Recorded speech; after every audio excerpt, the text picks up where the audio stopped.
Welcome to Let's Talk with Danielle, to my podcast. I'm glad you guys are tuning in.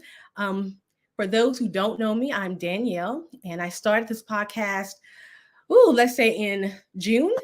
And I'm so excited to be able to bring so many great people to this platform, talking about some great topics that are dear to my heart, and maybe, pretty sure that is dear to your heart as well.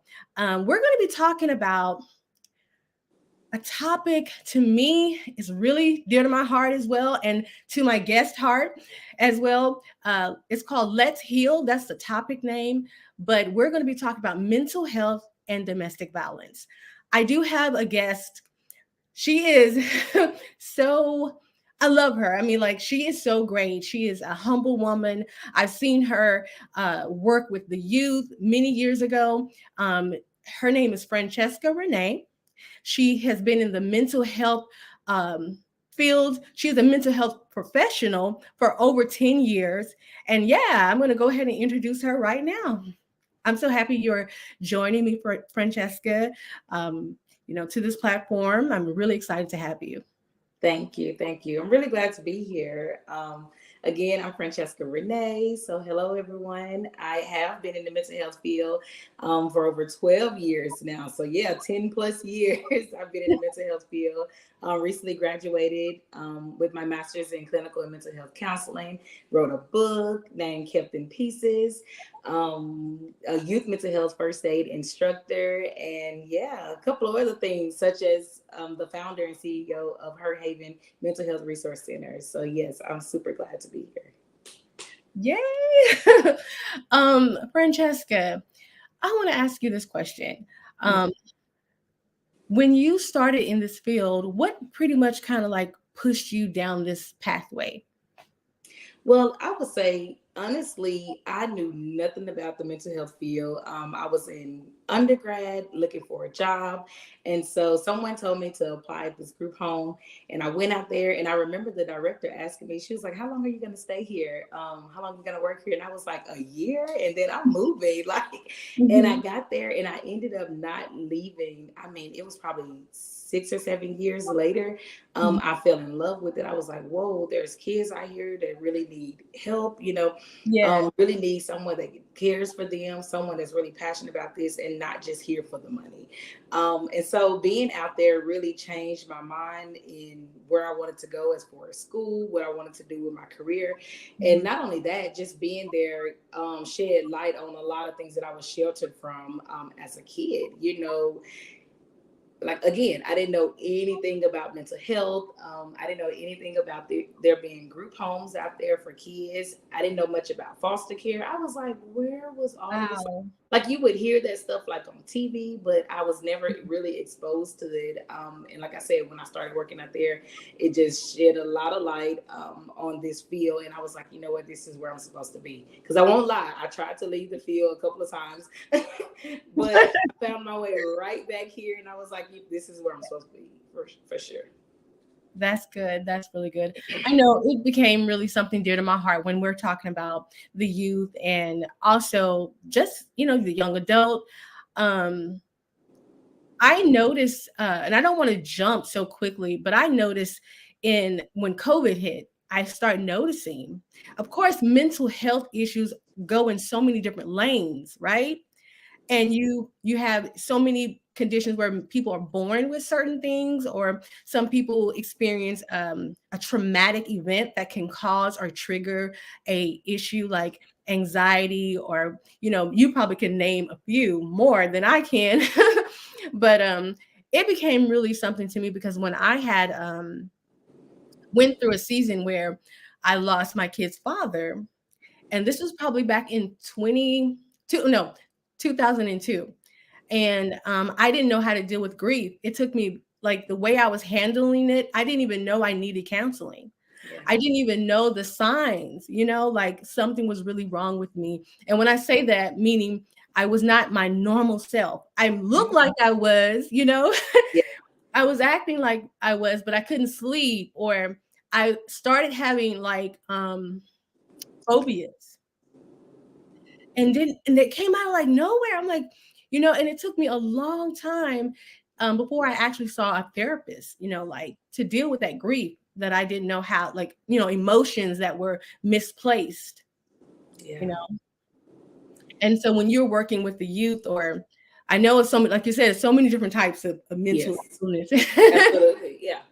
What do you think that we can kind of like, I know there's so much to learn and know about it, but the things that we do know, what are some of the things that we can kind of shed a light to some of the viewers that might be watching? And I would say everyone, literally everyone has been through something traumatic. And if someone say no, definitely remind them of the pandemic. That was very traumatic, having to Ooh, be isolated, not knowing what this was. Like, this is my first time that yes. I truly remember like being in a pandemic. And I'm like, okay, at first it was never funny, but it was almost like, okay, what is this? Like, I Mhm. took it kind of lightly at first, but then over time you start hearing so many people passing away from it, and so many people losing family members, and it was like, Yeah. okay, wait, no, and then when it hit my family with my parents, like, it really was, for me, that was very traumatic. And so I feel like using what you have, like, use what you got, like, you've been through something. Mhm. I tell people all the time, you are a healer, you are a community healer, you do not need a license to help someone else heal through something. So use your experiences, use the seasons that you went through, the good and the bad, shed that wisdom, share that wisdom to someone else, and you can heal a multitude of people if you just use exactly what you have. Wow, wow, wow. I know you wrote your book. Can you tell Mhm. us a little bit about your book and what was behind, what was the purpose or the motive that you had within yourself on why you even wrote that book? So, Kept in Pieces is mainly about myself from growing up, the emotional distress that I went through, not from having a bad childhood, but just some things, self inflicted as well. But from a childhood all the way to the choices and decisions that I made in my adulthood. And so for me, the, driving factor in that was my aunt. Like, she used to always read, and she would always tell me, you're going to be a writer one day. You're going to write a book one day. And I was like, yeah, no, I don't really like writing like that. But I did like telling stories. I love sharing stories with people, even in elementary at recess. Like, always the one was telling a story about something. And so I used what I had been through, like I said, a community healer, and using Yeah. what you have in your own storms, to share with someone else. And so I used what I went through to, hopefully, that would help someone else like get through the things that they're going through right now in this very moment. And so for me, it was just important to get my story out there, and the feedback that I received from it, even all the way from a 11-year-old to my grandmother who is 79, was like, that was my story. Like, I saw myself in there, and I was like, what? Like, I was like, I was just being obedient, like, whatever God gave to All me. right. We Wait. talked about this for a while, you and I, but whatever he gave me, when he reminded me of things that I went through, it was almost like, this right here is your moment to be free. Share, and who it reaches, it will help. At the end of the day, everyone that it reaches, it will help. And so it was just being obedient and doing what he told me to do. Now, later on the end of the podcast, um, anything you have products or anything, you're going to give me the links to it, and I definitely will post it up under this Okay. video much later. And you're so right when you said that, when we were talking about it. I always knew that you had. See, you have a way with it's a natural love inside of you. Like, you pour into people. Sometimes you don't even know you're probably pouring into people. Just talking. Yeah, it's natural. It comes to you, and that's why probably God kind of, sometimes what you do naturally, it's in you. Sometimes we try to run away from it, but life and God Himself will bring you to the very thing that you were called to do. And a lot of times, even as Christians, sometimes we believe, like, when it comes to purpose, we think that, oh, it's only only for church. No, he can use your purpose and your gifts even in corporate, even in, a professional field. He can use Mm-hmm. things that he put in you in so many different ways. Yeah. So it's good that you wrote that book, and it's good that you know, God had positioned you in places where you get a chance to talk to the youth about things, the stories that we might not never get a chance to hear about. You know what I'm saying? Yeah. Things that they might share that you might, being that you are a woman of faith as well, Mm-hmm. you can take what they said and be praying for them at the same time while they're still receiving professional help from a therapist and all of those tools. But it's something really good about having faith and those tools at the Mm-hmm. same time Yeah. you Yeah, know absolutely. I always say have faith and have the facts. So when it comes to faith, you're going to trust and believe that God is going to heal you with whatever it is you're going through. And the fact is that you're not alone. So that ties in together with your faith. Like you're knowing that you're not alone. He Yeah. has the resources here on earth, as well as him being the source, to help you with whatever it is that you're going through. So those are definitely two things that I lean on, the faith and the facts. Wow. I did share, hopefully guys, if you guys are tuning in, maybe you'll get the replay, but if you're tuning in now, if you leave a message or a comment, we will definitely go back to this video and answer any questions you might have, or if you have a comment, we just might, we will communicate with you if you leave a Yeah. comment there. And please leave a comment. We definitely want to look into those comments and talk about this topic, because I believe, especially in the Black community, when it come down to, like I said, I was in my 20s when I had this, I couldn't really deal with the grief. I didn't know what I was even going through. I started experiencing so much anxiety that I couldn't sleep. It was affecting my day-to-day life. And Yeah. my family, they didn't know what was going on with me either. And so, it's like, that's why when I went through the storms I went through and really kind of educated myself with prayer and professional help, I started having these conversations with my kids, because, my younger two kids, that was their father, even though they were babies when he passed, it still affected them in some kind of way growing up, not having that father. I remember my son, he went to, this is a transparent moment here. um, when he was in kindergarten, and I can hear him now, don't be telling my business.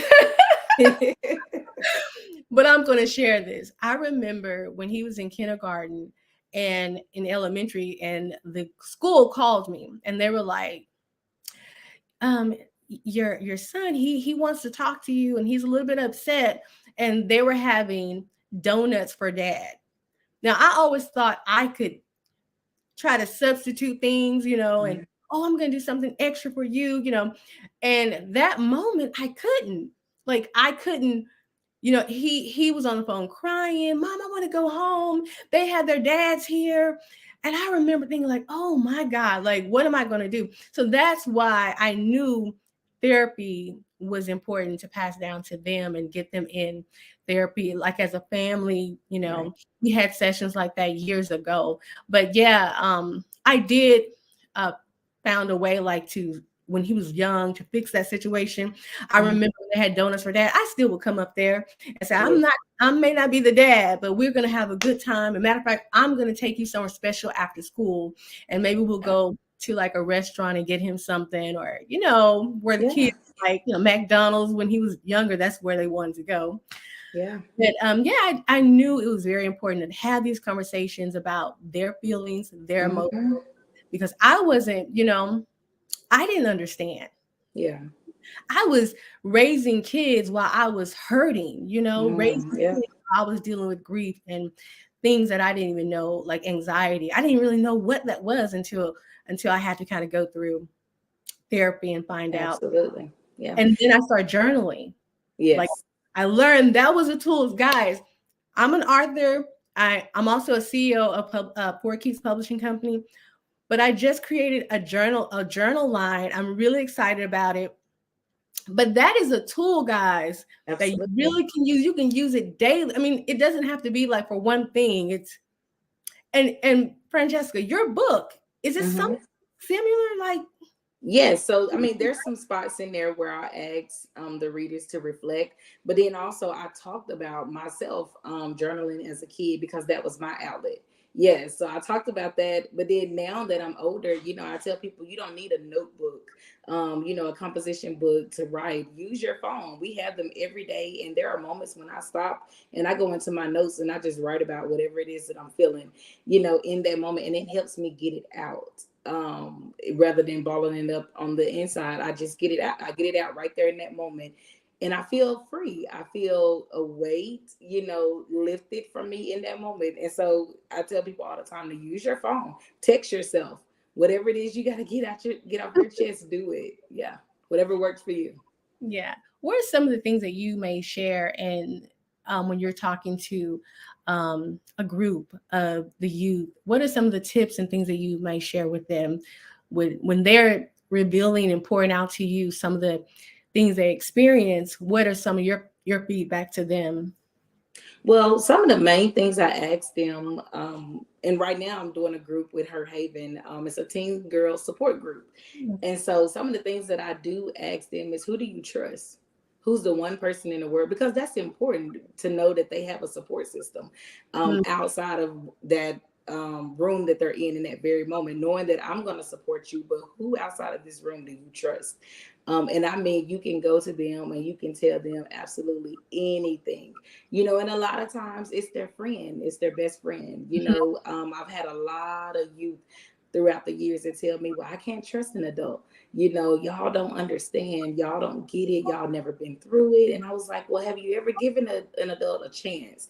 Maybe not that one, but someone else. But it's very important to me to know who they trust. And if they don't trust anyone, how do we get to a place to where you can trust someone? So that you know that you don't have to go through things alone, because that's more important to me than anything. I want to make sure that they have an outlet, so that they can share, so that they're not walking around with this heaviness on them and they don't know how to deal with it, because they're in the teenage years.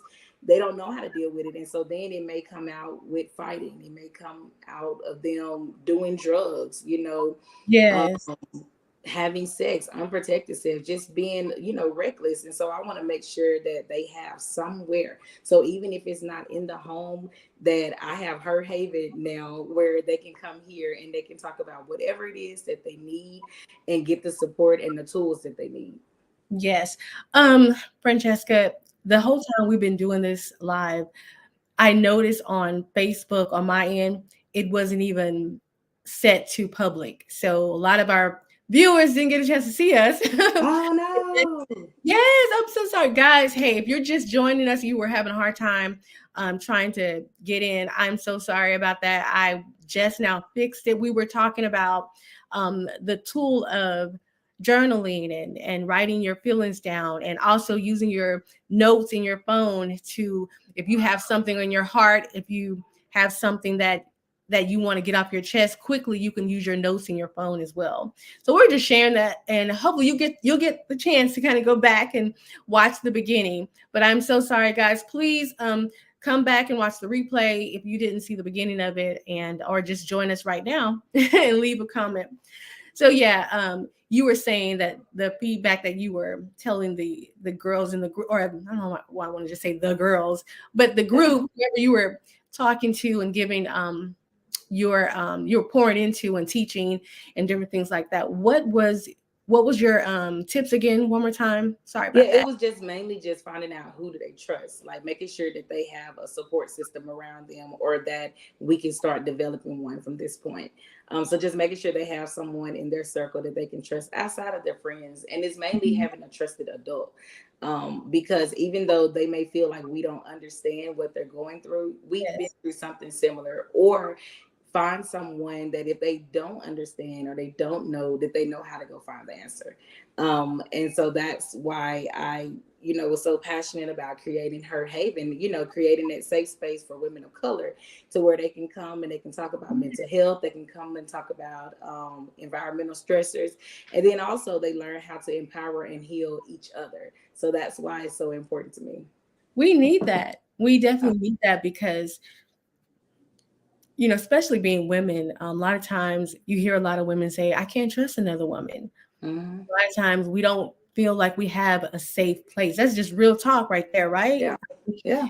We had that in high school, but as I start growing up, even as a young adult and then as an adult, the same type of language have been kind of, shared. Like, I don't trust women and I don't this. So Mhm. that's why it's really good, like you said, to, and sometimes you have to walk out on faith Yeah. and open your heart to trust again and believe that God will send you especially a group like what you started, and then Mhm. send people that have your best interest Right. at hand, and having a place like that that you created. um what made you want to create that? I probably know why, but I would love for you to kind of share why you created I her. mean, I just looked at what I needed as a teen, and that's really what it is. And I tried to be to other young women and young women and teens, like who I needed as a teenager, who I needed at that age, and who I needed as in my adult years. And I Hmm. just try to be that person for them. And so that was really the main goal. Like, of course, I'm passionate about mental health, Yeah. and a lot of people that know me, I'm passionate about the youth, and of course, women of color, because I am a woman of color, and I want to help remove, any type of stigmas and bring awareness around mental health.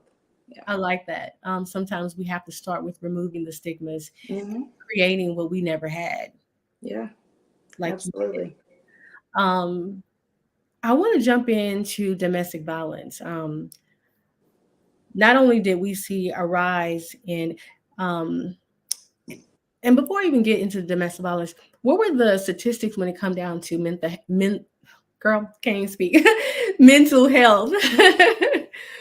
Well, we were talking about, you and I were Yes. talking about domestic violence and how there's been a rise in that.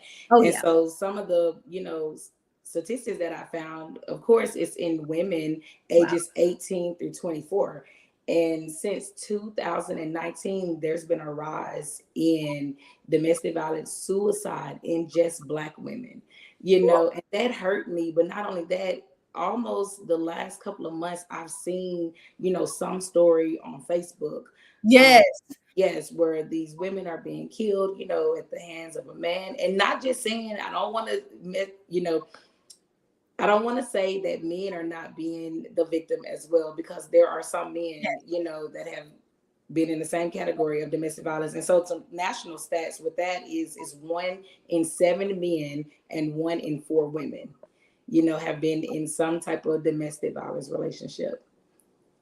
It's sad when we sometimes overlook men sometimes because Hmm. a lot of times it's not even reported because some men don't report it. Right. Some men don't even,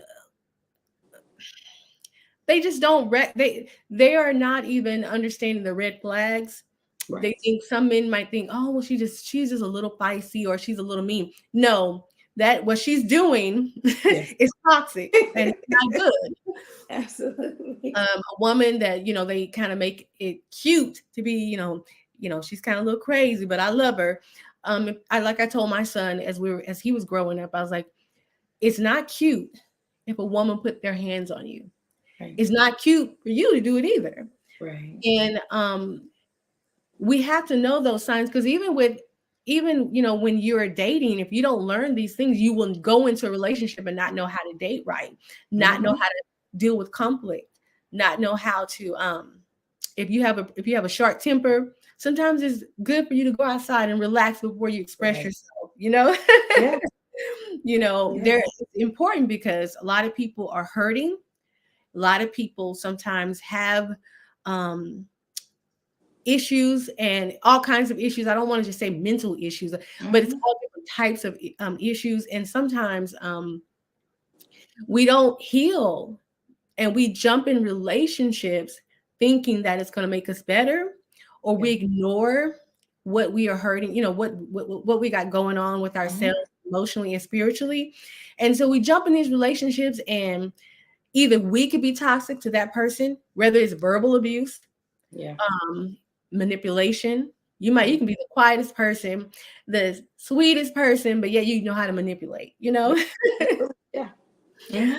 Hmm. But you have to heal first before you jump into a relationship. I think if people know how to heal, then it's better for you to pick a person to date. It'll allow you to kind of see through the lens of a healed person, because Mm-hmm. sometimes when we're hurting, our judgment about people we bring into our lives is could be off, and we Yeah. can miss the red flags and saying, Mm-hmm. oh, this person is not good for me. I don't Yeah. think I should be dating this person, you know? So Yeah. yeah, I think we really need to educate more in um not just pointing out the red flags, but number one, if we can just heal and learn Yeah. that hey, it's okay if you are alone for a season. Mm-hmm. I had to go through a season where I wanted to heal and I wanted to be alone for a while. Um and I had reasons, you know, there were really reasons. Anytime you experience something tragic, or even when you think you're good, you do need, especially a woman of faith or a man of faith, sometimes you do need to know that healing, spending time with God and your support group Mm-hmm. Yeah. in church, and healing is really good. And of course, live your life, have fun, go out with your friends before jumping into a relationship, because a relationship is a responsibility as well. I mean, of course, Right. what I'm trying to say is a relationship, you are responsible for the care of that person's heart, Yeah. if that Yeah. makes sense, right? No, it does make sense. It does make sense. But you have to first know your heart before you can care for someone else. And so you have to know the things that you like, the things that you don't like, your triggers, getting to the root of the problem before you can Mhm. even, like you said, healing. Like you can't heal unless you know what's the problem. Otherwise, like what is the main issue? Just like it comes to our bodies, like we have a headache, we can take aspirin and Tylenol all day long, but what is causing the headache? You know, what is causing it? And you have to get to that first. What in me keeps attracting me to someone that physically put their hands on me, someone that continues to disrespect me? What in me keeps attracting me to liars, to a person that just want my body and don't want to get to know me? Like what inside of me, it's not saying that you're the problem, but is you figuring out what inside of you that's causing these things or causing you to attract to these things. And then like you said, you can look at it through a different lens, because Yeah, once that is healed, you will see those flags, and you won't even look to that person, like look in their direction at all, because you'll be like, I'm not attracted to them. And once that may have been your type, you know at one point in life that may have been your type, but once you become healed, you're like, nah, I'm good. yes, yes, exactly. It's really, I mean, to be honest with you, I saw something on Facebook, and I don't even want to say their names or anything like that, but because I don't want to Mhm. get the story wrong. But I saw on Facebook there was a young lady who was dating this guy, and I think they had shared a kid together, and they Okay. probably was together probably like 3 years or something like that. But they got into this bad argument, and he kept saying that if you don't leave, I'm gonna kill you. And she called the police on him. The police came, and she's like, he's just losing his mind, and I need him removed. And it's like, well, if this is his home, we can't remove him, but we can actually take you somewhere. And she didn't want to leave. She's like, no, I shouldn't have to go. And I'm thinking in my mind, like, if someone say they're gonna kill you and they're acting strange, but what is in your heart or in your mind to think that, oh, he's not going to kill me? Maybe because you desensitize yourself to where you so used to having these arguments that nothing happens but an argument or maybe a fight or something that you think is normal. Yeah. That same night the police leave, he did exactly what he said he was going to do. Like, she cannot come back from that. She can't say, "Hey, I made a mistake." She can't press rewind or anything on Mhm. her life. And so when you hear people say, "Girl, just," especially me, because my mom and my family think I'm so picky when it comes to dating. But I've been through some things. So I'm really careful about who I let in my circle, Mhm. who I allow to get close to me. And the reason why, and I don't want to say I'm too guarded, because I'm open enough Mm-hmm. to welcome the idea of someone in my life. Right. But I really literally, like, I'm really particular about who I let in my life. I have to pray about you before you come in my life. Yeah. Or just getting to know you, I'm watching you. I'm watching how you deal with conflict or how you handle me. Because sometimes there's small signals or signs that can say, ooh, he just went off on the waiter. May not even be with you. Mm-hmm. He just got so upset over something real small. And I'm not saying that everybody get upset, they have a problem, because we all have our moments, right? Yeah, absolutely. Yeah. Yes. I mean, we all have our moments. I'm just saying it's really good to be prayerful about who you allow in your life, and do kind of watch out for some of the major signs. Hmm.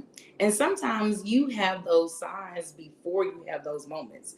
Like there has been times where I've prayed about someone, and I kid you not, God would show me. He would show me things, and he would tell me like, no, like you can be this person's friend, but you don't need to go that far with them. Just be their friend. Like this is not the person that I have for you.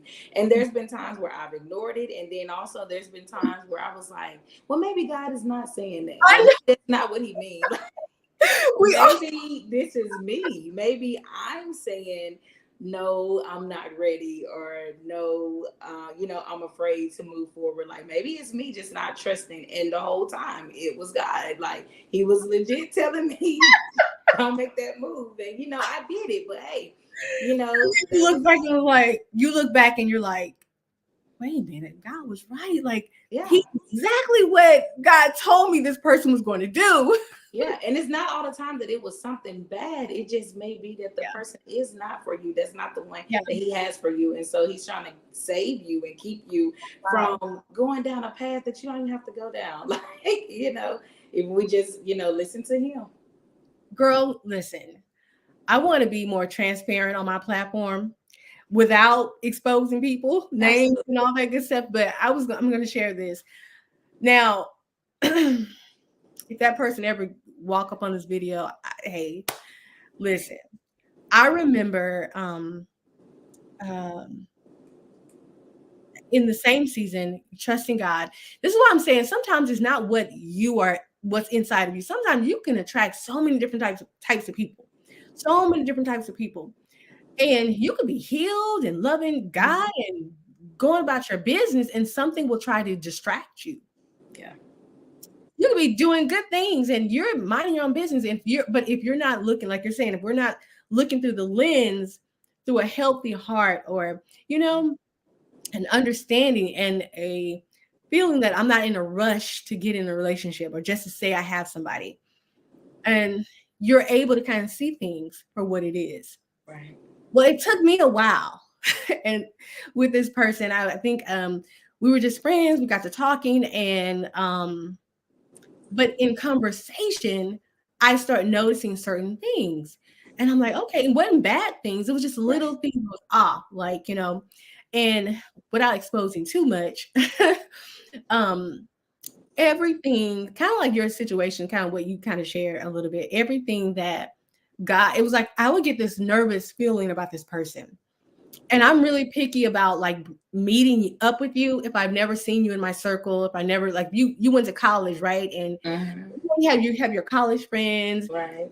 somebody, them, and then if they want to introduce that person, you kind of feel more safe a little bit, Hmm. Yeah. because you know that person. Right. But just meeting somebody, whether off a social media site or just meeting them through work, you don't have that to go on all the Right. time. And so I think I talked to this person for 6 months before I actually decided to meet this person. And something happened where I wasn't able to meet this person. So the person came to my home. Everything I knew, that bad feeling I kept feeling, it came out that night. I Yeah. knew to trust the Holy Spirit.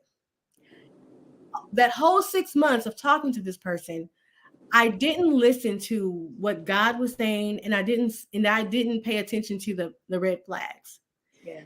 And that moment, nothing really major happened, but in that moment, um, I learned some things, and I learned a lesson to always listen to what the Holy Spirit tells me and to Mm-hmm. look at the red flags, because that person should have never came to my home. But you would think, I talked to this person for 6 months, and we kind of had like this, you would think kind of like a long distance relationships, but we were, Mm-hmm. I was treating it like that, but we were actually in the same city. Yeah. And it's just, it was crazy. It was, I mean, I'm not going to go into more details, but it was just a Yeah. really crazy first like date or meeting. It was horrible. No boundaries. This person was just all over the place. It was just very disrespectful, rude. Mm-hmm. So I just learned a really lesson on listen to the Holy Spirit, trust what I'm hearing and seeing. Yeah. And because it's important, because some women, their stories are not like mine. Their Right. stories actually experience something horrible happening. Yes. Mm-hmm. And we can meet, we can talk like this all the time, but if I get those women on this platform, they would say, hey, this person did this to me, and I thought Mm-hmm. I knew them well. So it's really important to really, really heal first and really trust what God is saying before they even come. Yes, yes, and then know where to go when you need help, especially with us talking about domestic violence. I think it's very important for people to know their community and what resources are out there. So a lot of people may not go and reach out to someone because they're like, I don't know where to go, or who will believe me, or who will help me, who can I talk to, who can I trust. I don't know what to do, and then a lot of people have doubt. Some women, black women that I've spoken to in the past had doubt and was like, but what if I go back to them? Ooh, What if I go back and it happens again, and I reach out and I need help and people won't help me? So already predicting at that moment, you're already predicting that it may happen again. So without judging a person, I ask questions. Well, why go back if you think that it might happen again? Like, what can we do? What can we build in you so that you don't feel like you have to return to that? That is not your only, resource out here. That's not your only option. you know what else do you want to do? This is time to start over. Let's go ahead and start over, and let's get you somewhere safe at the end of the day. that's good, because it almost kind of go back to what you said about what's inside of you that may be attracting, and we know there's not always something inside of you that could be Mm-hmm. broken, but it could be. And especially if you are in a situation that's violent, verbal abuse, or physically hurting you, and you're going back, something is broken. Yeah. Something is broken to where you you desire love so you desire love so bad that you're Mm-hmm. willing to stay in the arms of a broken man, because most people who hurt women or a woman who hurt men, they're broken. Hurt people, right? I mean, Yes. that's Yes. not a cliche, that's real. Like if you're Mm-hmm. hurting, broken, you a man sometimes, or a woman, if they're, because I think it's real popular, where this guy was on YouTube. You might have seen this video where he was singing a song, and his baby mama in the back slaps him a couple of times upside his head. I mean, slaps Oh him no, hard. Have you ever seen that I video? have not. No. He went viral. Like during COVID, it was a video where this young guy, he looked to be like maybe 19 or 20. He's in the back, he's smoking and he's playing some songs, and his shirt was off, and the girl reach over, because she kept telling him to get off live. He was on live or something. She slaps him a couple of times, and she slapped him so hard. I was like, how can you deal with that? I mean, I tell my son all the time, if a woman put her hands on you, that's you do not Yeah. want to be in a relationship with anybody who wants to put their hands on you. Yeah. It's disrespectful, Mm-hmm. no boundaries, and she doesn't respect you. And that's Right. vice versa, with a Right. man. If he has Mm-hmm. so much anger to slap you like a man, drag you like a man, he doesn't have any respect for you, Yeah. because half the time he doesn't have respect for himself. Right. Right. Because some men, if they don't care about dying, they're not going to care about your life. Mm-hmm. Yeah. Yes, have you ever heard men will um kill the woman. I just seen a Mm-hmm. video the other day. Kill a woman. He went in the house because he was mad. He was dating her for 4 years. And you're thinking, well, they've been together for 4 years. He never hurt her. He never did anything. But this moment, he goes and come to her house, pull out a gun, and shot her And shot his. multiple times, 10 shots. And she was like in her 40s at the time that she passed. This was just some days ago that this happened. And he got up in the court and was like, well, it would have been fine if she wasn't dating this guy or something. He said he was like really like he had no empathy inside of him. Like, Wow. and then there was another one that I saw probably some days ago too, where a guy shot his girlfriend. She was in her 20s and he shot himself. Mm-hmm. Yeah. So in It, my mind, I'm thinking like he didn't yes. want to live either. And some of the statistics that I read about, that has increased almost 40% in the last like 2 or 3 years in Black couples, and that's sad. That is sad, but there are some issues there. There are some unresolved issues there. Maybe it's depression. I don't know. It can be anything. It can be anything. But a lot of times, if they are healing themselves as well, then it definitely could be some depression there. What do you think that as a community, especially in the Black community, being that our numbers are so high in the areas that we're talking about, what do you think as a community and as a faith community as well, we should be doing? For one, not turning people away Ooh, and believing people when they tell you I'm in this situation. And then not only that, speaking up for someone. So there has been times where I've been in a space and I just looked and I knew for a fact that something was wrong with that couple. The woman never said anything, the man never said anything, but I knew it. The Holy Spirit was tugging me. And I have been guilty of not speaking up in that moment, but I was like, who am I? Well, now I know that I could have stepped up and I could have said something. And yeah. so one particular time I was in a nail shop, this was probably a couple of months ago, and I heard this lady, she was going through it.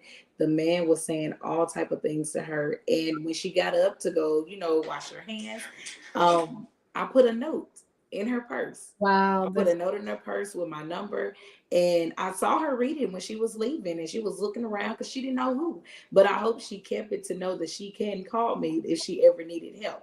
I won't say what I put on there. I did put a scripture on there to That's help good. her out as well. And, of course, reminding her that God loves her. But there were some more things that I put on there too. But with my number, I haven't received a call. However, I hope that she know that she can get out of that space that she's in. So it's letting people know that there are people in place that wants to see you healed, wants to see you safe, wants to see you out of that situation. And you don't have to go back. You do not have to go back. You're right. You're right. Um, yeah, I think I done talked the whole 30 minutes up, right? No, you're good. You're good. This conversation was really good because it to me it hurts because I when I'm seeing a lot of African American women like myself, I think in my mind I'm like, I know so many women want to get married, and then the single women, the percentage rate of Black women, I don't remember the statistics of it, but I do know the last time I checked, it's higher amongst other ethnic groups. Mm-hmm. And then with the whole thing about, there's so many women, they feel like, in our as being Black women, we're not sought after. We're Mm-hmm. not being the ones that men want to marry. And then you hear men, and to me, this doesn't bother me because, I trust God in everything. So I really Mm-hmm. don't care about the statistics and what is for me will be for Right. me. That's how I think. But there's a lot of women that do see the statistics and they move in that way. So that's one reason why they try to hold on to relationships because they have a big fear of being alone. Mm-hmm. And that's where it comes down to seeing a therapist about it, being transparent, go to your support, your team, or finding a support team, a group that can help you in the situation, or just your best friends that you can talk to and be real about. Sometimes we're not real. How are Yeah. you doing? I'm good. Yes. And we're not good. Yeah. It's just that we don't want to tell people our business. That's what I was gonna say next. Grew up hearing I've been a like lot of that before. older people. Yeah, you hear a lot of older people saying, what happens in our house stays in our house. But we have to get out of that mentality ourselves and say, no, if this is harming me or harming my children, I need to tell somebody. And no one can say I did not speak up. Even if I went back to that situation because I was waiting on someone to help me get out of it. Like no one can say I didn't speak up and I didn't say I needed help. So I think we should really push towards people and have these open conversations, and you never know who in the crowd needs help. You never know who in the crowd is going through something, probably sitting right next to the person. There's been a lot of I remember one time seeing this picture on Facebook, and it was this married couple. They were smiling, but then the back of it, he had her arm bent and there was like bruises all on her arm. And so I thought about that, how we look at people, and even the younger generation, they have all of these relationship goals with people on YouTube, on Wow. Facebook, with celebrities. And I'm like, but you don't know what's happening behind closed doors. You don't know if they're getting slapped every night. You don't know if they're getting beat. You don't know if there's infidelity in that household. You don't know what that person is going through to post that picture on Facebook and say, oh no, we're good, or to post them videos and talk about how much they love each other. But when it goes off, what happens? When the lights are out, what happens? That's true. And so I tell a lot of younger people, do not have, and even my generation, like, we don't need these relationship goals.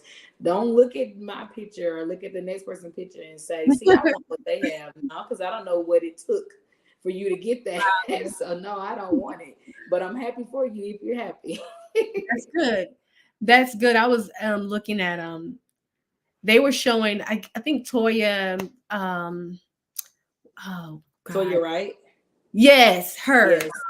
You knew I was trying Uh-huh. she had got married recently, but they had, internet could be so mean and so cruel. They start bringing up some things that her old relationships, and she was with I think his name is Memphis, or Oh yeah, yeah, I remember that. did I say his name right? Yes, I think it is Memphis. Yeah. Well, she was with him, and they were on a show called Couples, or wherever that show name, where they were The helping. boot camp with Yes, couple, something like that. Yeah. yes. And so it was a scene where he was telling her something, and he called her a little girl. And then the lady started talking to him, I guess, to calm him down and whatever. And then it switched to him telling the lady, the counselor that was there, that, oh yeah, some nights I get to have 8 days to do whatever I want to do. I remember that. I didn't watch the episode, but I do. I vaguely remember that. Yeah. Yeah, and I'm like, and then the lady, the counselor was like, what do you mean? And he was like, 8 days of being a man. And she said, well, do she have the same privilege? He's like, no, she's a woman. Mhm. And so when you said that about celebrities, and you said that about, you never know what people are going through in their relationships and what kind of rule, you just don't know what they have Mhm. to compromise. Yeah. Yeah. Just to stay with that person. Absolutely. Hmm. You have anything you want to share before we wrap it up, to the viewers out there who would probably that's watching this now, or will go back and watch this later? I mean, I'm just a big advocate for mental health. And so I would just say nothing has to be wrong to go get help. Definitely reach out to someone, whether you feel happy today, you feel 100, or you feel a 1 today. Go get help, call and speak to someone, and find a therapist that fits you. Yeah, I tell people sometimes when you're finding a therapist, it's like picking your group of friends. Like, you want to find someone that fits you, someone that you can talk to and you can really openly share the things that you're going through, and get that help. You don't have to go every week. You don't have to go every day. You can go once a month, but I promise you, you will not regret it. that's good. Do you have your information with you're going to give me that information for your link of Her Haven? Yes, yes, Her Haven and my website, francescarenee.net. Great, great. So I'll get all that information from you and I'll link it below this video. Okay. Guys, thank you guys for joining Let's Talk with Danuelle. I'm really excited to be a part of this podcast group. Bringing in more people on the platform to talk about, topics that matter the most to me and I know to you guys as well. You guys have a good night. Thank you, Francheska, for being on. Thank you for having me. All right, you have to come back now. I will. You have a good day. You too.